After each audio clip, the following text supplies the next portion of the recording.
Ladies and gentlemen, welcome back to the channel. So today, I'll be interviewing Ms. Lau, who is a business and economics teacher. So Ms. Lau, how's your morning today?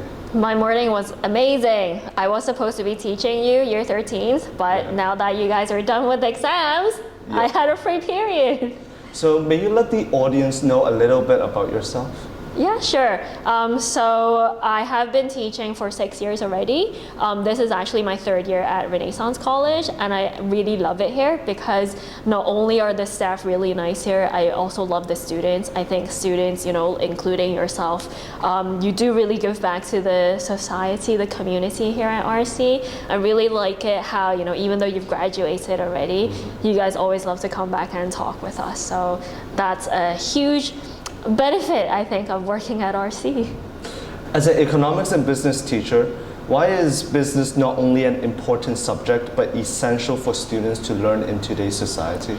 I think first of all, because in Hong Kong, right, we are known as a financial hub. So definitely being able to learn about business and also the different functions of a business will allow students to have a better understanding of, let's say in the future, when they do graduate, what kind of possible career choices do they have, right? Apart from that, because I teach both subjects, I do see the beauty of studying both together. So first of all, in business, we learn about the different functions of a business, but when we're talking about economics, in economics, we learn about microeconomics, so that's more focused on the firms itself. We also learn about macroeconomics, which is about the entire economy, right? So let's say Hong Kong's economy. So by studying both subjects together, you will be able to better understand what the people are talking about on the news. Let's say these days, they always have news about inflation or interest. So as a business and economics student, you'll be able to better understand what they're actually talking about. Like monetary policies in terms of interest rates? Exactly, yeah. As a business and economics teacher, can you tell me the similarities and differences between the two subjects? Because they do sound very similar and interrelated with each other. So could you tell me how do they differ from each other? What are the similarities and what are the differences? Okay, cool. So for economics, we study the bigger picture.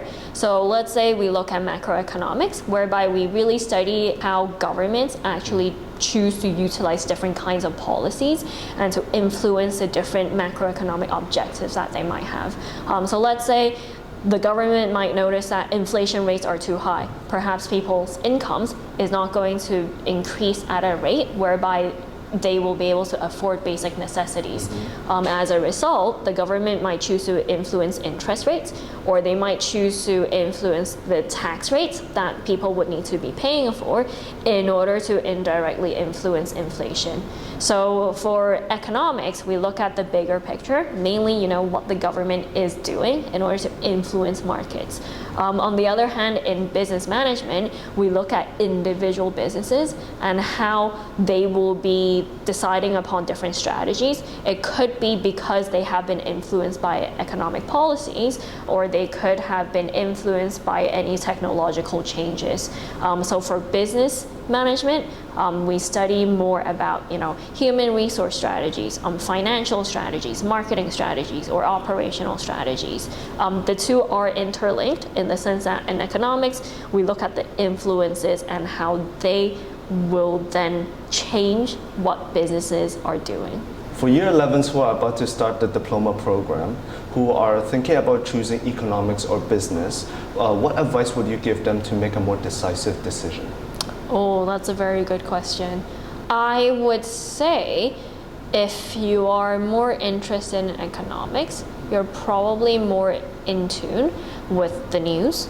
So let's say you are very familiar with how governments are adopting different kinds of policies. You're interested to know about the effects of those policies on the overall society. Whereas if you're more in tune with business, then you're probably more interested in actually looking at individual businesses and the strategies that they're adopting. So let's say maybe you notice at McDonald's recently, they have increased the prices of their menu. You're wondering why. Or maybe you're looking at Lululemon and you notice that actually the products that they sell are highly expensive. Why are people still buying them? Has economics and business always been your favorite subject when you were doing the diploma? I would say definitely. In fact, during my IGCSE days, I actually didn't choose economics. I only studied business studies at that time. Because I studied business, I noticed that it's actually very important to also learn about economics, because you can't really talk about business without knowing a bit of econ. Another reason why I do really love these two subjects is because in high school I had a really good business and economics teacher. His name is Paul Huang, and he has been my inspiration ever since I was studying DP myself. So even to this day, you know, I'm very proud that I was his student. I'm very proud that we actually use his textbooks in class. So I think mainly it's because of him. That's why I had this passion for the subject, and also why I chose to pursue it in university. Economic well-being and sustainability are economic concepts within the syllabus, especially in the IAs. Why should firms and businesses adopt a sustainable model? And what do you think are the long-term effects if businesses choose not to? That's a really good question. So I think with sustainability, right, it seems like it is a trend these days, whereby if businesses do not claim that they're sustainable in any ways, they're probably going to lose out to their competitors, right? For sure, some businesses, they might actually just be doing this because of this idea called greenwashing. You know, I'm simply claiming that I'm sustainable because I see all other competitors are doing that. If I don't do that as well, perhaps my customers might see me as unethical, so I should be doing it, right? Is this similar to how Apple is aiming to be carbon neutral by 2030? Well, to be honest, you know, even though we do say that there is this idea of greenwashing, it's actually very difficult as an outsider, if I don't work within that organization, to prove whether a business is being altruistic in their sustainability goals, or whether they're actually just doing it for profits, right? Yeah. So that perhaps I will not comment on, but regardless, you know, like despite it being for profit or not for profit reasons, maybe firms actually do want to make a difference for the environment. Of course, it's important for sustainability to be considered within any decisions that businesses make, right? Because we know, and actually we can feel it based on the increasing global temperatures. You know, if businesses are not doing their part in, let's say, utilizing the circular business model, then how are we going to see future generations continue to sustain their lives, right? And also the whole idea of consumerism, you know, in Hong Kong, we are very privileged and we do have access to a lot of different resources, and we don't learn to appreciate the importance of sustainability. I think that is also going to become another issue, because in the world, there's so many people that actually don't have the access to resources that we do in Hong Kong. So being able to showcase, you know, as an organization that you do care about the environment, and you might somehow teach consumers how to be more environmentally friendly, I think that is very important. So being environmentally friendly in these organizations, would you say this is a essential models for organizations to adopt so that it doesn't jeopardize future generations? I would say in an ideal world, of course, it will be amazing if every single business was able to, perhaps through their production methods, or maybe the final products that they produce, or even businesses that provide services are able to think about sustainability in an environmental manner, right? But then when we think about it, why aren't all businesses doing it already if we know that is actually good for everyone, right? Most businesses in the world, they're for profit. So it's going to be very costly for them to maybe change the way that they're currently doing things, right? So while sustainability in an ideal world is going to be a very, how would I say it, very important concept, it's not easily doable because businesses care about costs and they care about profits. In your opinion, what are some emerging trends in business and economics that students should be aware of as they prepare for their careers? One great example would be what's on the news right now, AI in tech. What are your opinions on that? Yeah, so since you've talked about AI already, I think it is a good change that we see in the world. First of all, we can see that there's going to be a lot more efficiency in terms of how people are doing things, or perhaps when we're doing our own research, we're able to rely on AI to help us find information that might have taken us a bit more time to do so if we just relied on, let's say, search engines to find information for us, right? So surely there are going to be jobs that's going to be easily replaced because of AI technology. So I think for students, a very important skill that they need to begin to develop is going to be their creativity, right? If you do have creativity, I believe it's not something that AI can replace, because AI, to me, it's simply a model that regurgitates information for you, right? But let's say in our school, right, because we teach the IB philosophy, we teach students to be inquirers. Yeah, we teach them to have balanced perspectives. They need to be risk takers.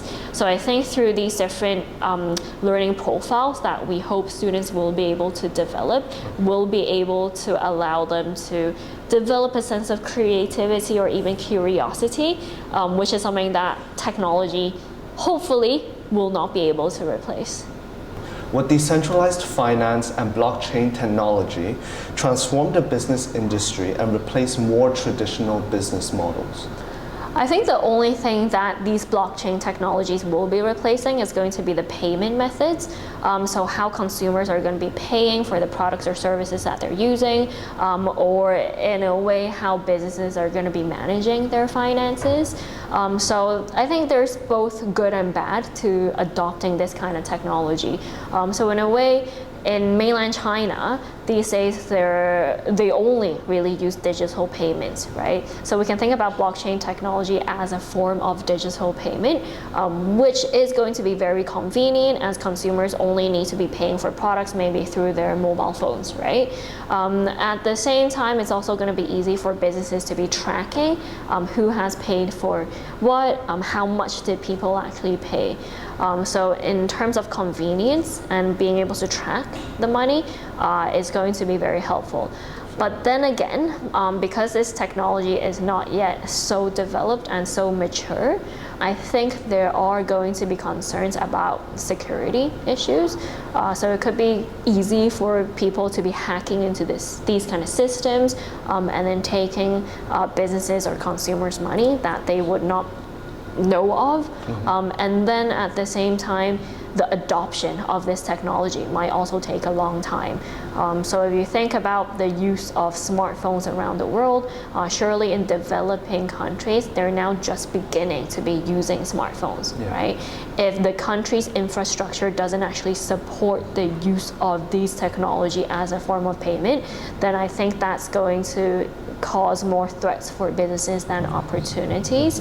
Also, if people feel that these kind of technologies are unsafe, that might also prolong the adoption of these technology, meaning that for businesses, is it actually worthwhile for them to be investing into adopting these kinds of blockchain technologies as a form of payment? I've been asking students from our economics class, and I have reduced it to 2 questions, and these are questions from the class itself. So the first question is, what is the most unusual or interesting talent you have? Talent? Okay. I would say the most unusual talent is that I have a natural ability to be able to sense whether coriander is being used in any recipes. And that's because I hate coriander. So it's very easy for me to tell if coriander is being used, because the moment that I taste coriander, I immediately spit it out. So even in noodles or guacamole, yes. you'd be like, Exactly. The second question, yes. Someone apparently asked, if you could have any superpower, what would it be and why? I would like to have the ability to be teleported anywhere in the world. Okay. That's because, well, first of all, sometimes I do get lazy and I don't want to walk around. So by having this ability, I can skip on the walks, But second of all, because I do really like to explore different places in my own free time. So if I could, I would love, maybe over the weekend, I can be teleported to another continent and then come back just in time for school. Would you say that during hikes in Hong Kong, you're the kind of person who wants to skip the walk but want to arrive on the destination? Well, ideally, I can skip the hike up, but then I can hike back down by myself. I see. Yes. Well, that's all the time we have, and I want to thank you for participating in this interview because your responses really enriched our conversation and about the differences between business and economics. So thank you for your time, and I hope you have a great day. Thank you, Douglas. Thank you.